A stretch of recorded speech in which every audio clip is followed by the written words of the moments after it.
என்னுடைய அன்பும் வணக்கமும். இந்த மாலை வேளையிலே இந்த வரலாற்று நிகழ்வு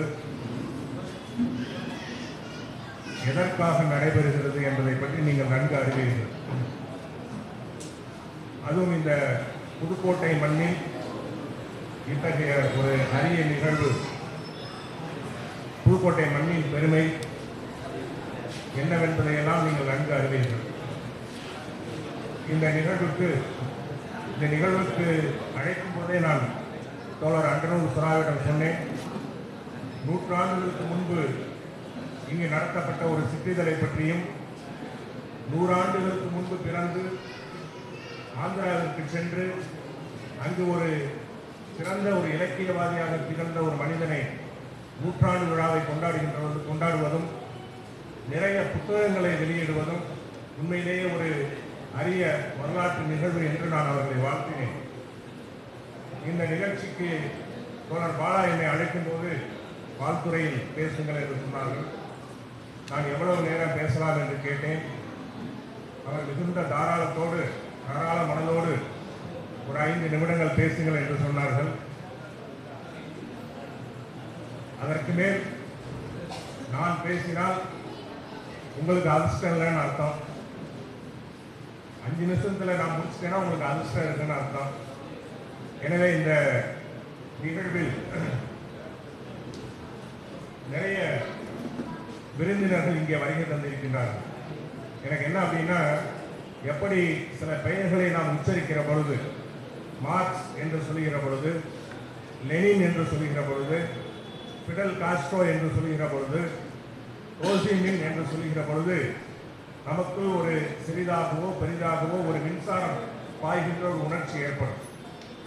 அப்படித்தான் எனக்கும் இங்கே வந்திருக்கக்கூடிய விருந்தினர்களை பெயரை சொல்லும்போது ஒரு சின்ன மின்சாரம் பாயட்டுமே என்ற நேரத்தை எடுத்துக்கொண்டாலும் ஒரு மின்சாரம் பாய்ந்தது மாதிரி இருக்கட்டுமே என்பதற்காக இங்கே வருகை தந்திருக்கின்ற பெருமக்களை நான் பெயர் சொல்லி அவர்களை நான் மரியாதை செய்ய விரும்புகின்றேன். இந்த நிகழ்வில் ஜனமித்திரன் புதுக்கோட்டை சிற்றிதழ்களை பற்றி பேசுவதற்காக வந்திருக்கின்ற தமிழ்ச்சமல் ஞானாலய கிருஷ்ணமூர்த்தி அவர்கள், கலை இலக்கிய பெருமக்களுடைய மாநில பொதுச் செயலாளர் மருத்துவர் அறம் அவர்கள், சிறப்புரையாற்ற வருகை தந்திருக்கின்ற அகில இந்திய முற்போக்கு எழுத்தாளர் சம்மேளனம் தோழர் லட்சுமி நாராயணன் அவர்கள், தோழர் முன்னீலன் அவர்கள், இன்னும் நிறைய பெயர் இருக்கிறது. குறைந்தபட்சம் இவங்க பெயரை சொன்னதுனால கொஞ்சம் எனக்கு ஒரு மின்சாரம் பாய்ந்த உணர்வு இருக்கிறது. அதற்காக நான் பெயரை சொல்லிக்கொண்டேன். நண்பர்களே, இந்த நிகழ்ச்சி எனக்கும் மிக பொருத்தமான நிகழ்ச்சியாக நான் பார்க்கிறேன்.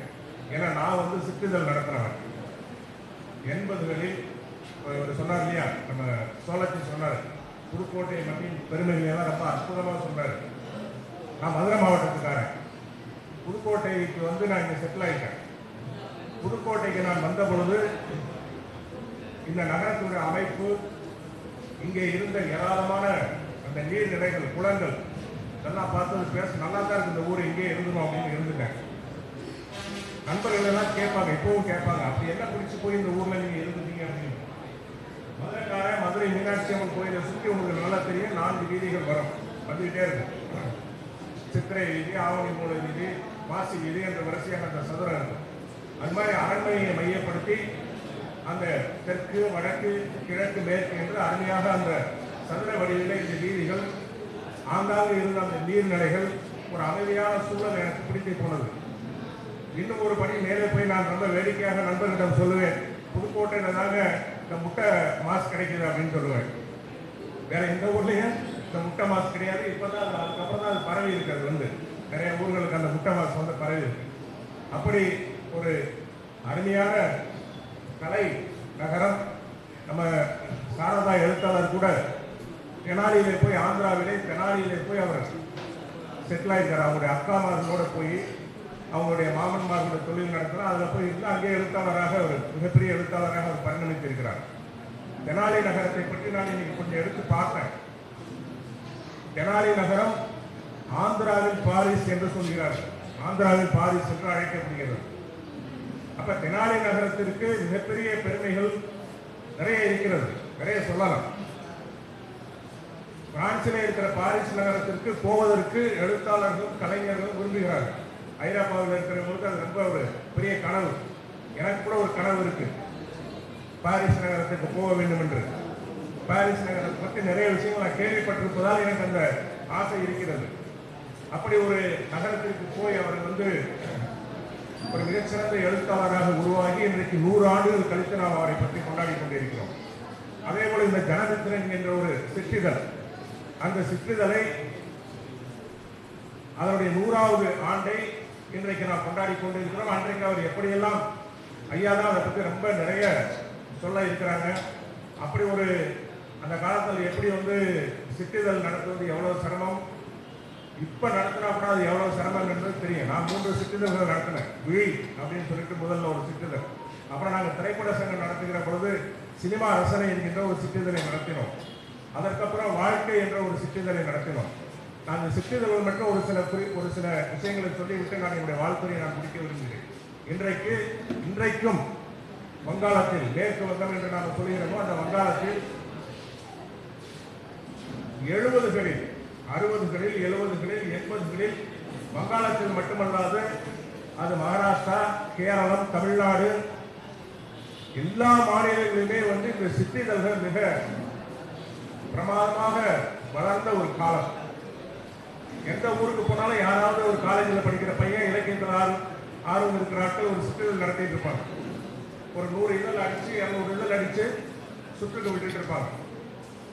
அப்ப சிற்றிதழ்கள் என்பது நிறைய எழுத்தாளர்களை உருவாக்கி இருக்கிறது, நிறைய படைப்பாளிகளை உருவாக்கி இருக்கிறது. அவர்கள் எல்லாம் சிற்றிதழ்கள் எழுத ஆரம்பித்துதான் பெரிய எழுத்தாளர்களாக உருவாக்கி இருக்கிறார்கள். அப்படி இந்த சிற்றிதழ்களை பற்றி சொல்கிற போது அந்த வங்காளத்தை சேர்ந்த அந்த சிற்றிதழை நடத்துபவர்கள், சிற்றிதழுடைய ஆசிரியர்கள் சொன்ன ஒரு சில கருத்துக்கள் என நெஞ்சை தொட்ட கருத்துக்கள். நீங்க வணிக இதழ்களுக்கு நேர் எதிராக இருப்பது சிற்றிதழ். வணிக இதழ் முதலாளி, வணிக இதழுடைய ஆசிரியர் எப்படி ஒவ்வொரு படைப்பையும் பார்ப்பார் என்று அவர் சொல்கிறார்.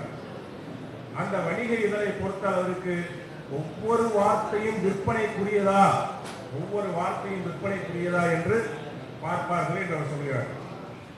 ஆனால் சிற்றிதழ்கள் அப்படி அல்ல, வணிக நோக்கம் கிடையாது. அது செய்தியை மட்டுமே மக்களுக்கு சொல்ல வேண்டும் என்பதற்காக துவங்கி நடத்தப்பட்டது. பெயர்தான் சிற்றிதழ், ஆனால் இதில் விவாதிக்கப்படுகிற பொருள் எல்லாமே பெரியவை என்று அவர்கள் சொல்கிறார். அப்படி 70களில் ஒரு 1500 சிற்றிதழ்கள் மேற்கு வங்கம் முழுவதும் நடத்தப்பட்டதாக ஒரு செய்தி இருக்கிறது. 2021 ஸ்மால் மேகசைன்ஸ் வாய்ஸஸ் என்று ஒரு ஆவணப்படம் வந்தது. அந்த படத்தை பற்றி நான் எழுதியிருக்கிறேன். அந்த சிற்றிதழ்கள் குறித்து நிறைய செய்திகள் இருக்கின்றன. அப்படி தனமித்திரன் சிற்றிதழ் ரொம்ப புரட்சிகரமாக அரசாங்கத்தை எதிர்த்து, மன்னரை எதிர்த்து கேள்விகள் கேட்ட அதே ஒரு முழக்கத்தோடு தான், அதே ஒரு நிலையை வைத்து தான் எல்லா சிற்றிதழ்களுமே அன்றைக்கும் சரி இன்றைக்கும் சரி இயங்கிக் கொண்டிருக்கின்றன. அந்த வங்கத்தில் இருக்கக்கூடிய சிற்றிதழ்களை சேகரித்து சந்தீப் தத்தா என்ற ஒரு மிகப்பெரிய சிற்றிதழ் ஆர்வலர் இன்றைக்கு அவருடைய நூலகத்தில், ஆய்வகத்தில் 1,00,000 சிற்றிதழுடைய காப்பீஸ் அவர் வச்சிருக்கிறார். 1,00,000 அவர் வச்சிருக்கிறார். வங்காளத்தில் வெளிவந்த சிற்றிதழோட அனைத்து இதழ்கள் ஐயா மாதிரி 1,00,000 சிற்றிதழ்கள் மட்டுமே அவர் வச்சிருக்கிறார். ஒரு உலக புகழ்பெற்ற ஒரு மனிதர், உலக புகழ்பெற்ற அந்த மையம், ஆராய்ச்சி மையம், 1,00,000 இதழ்கள் அவர் வச்சிருக்கிறார். அங்கே யார் வேண்டுமானாலும் போய் அங்கே இருக்கக்கூடிய சிற்றிதழ்களை எடுத்து வாசித்து ஆய்வு செய்யலாம்.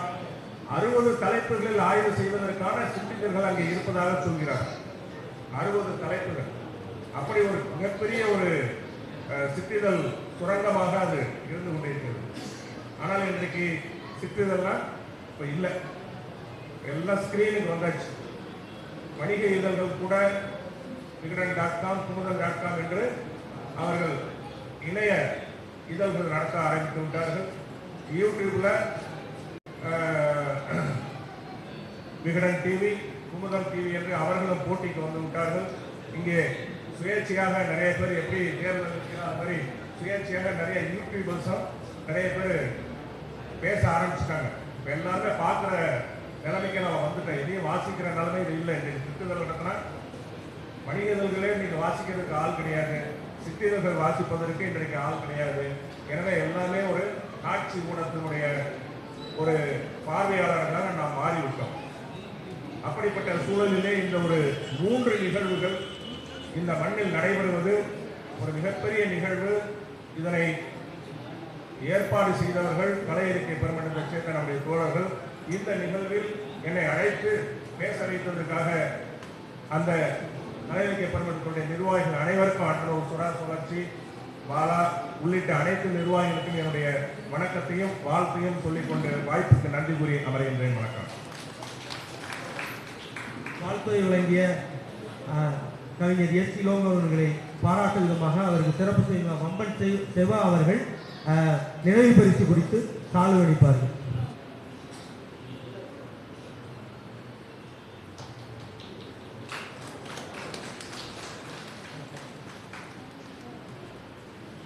நன்றி.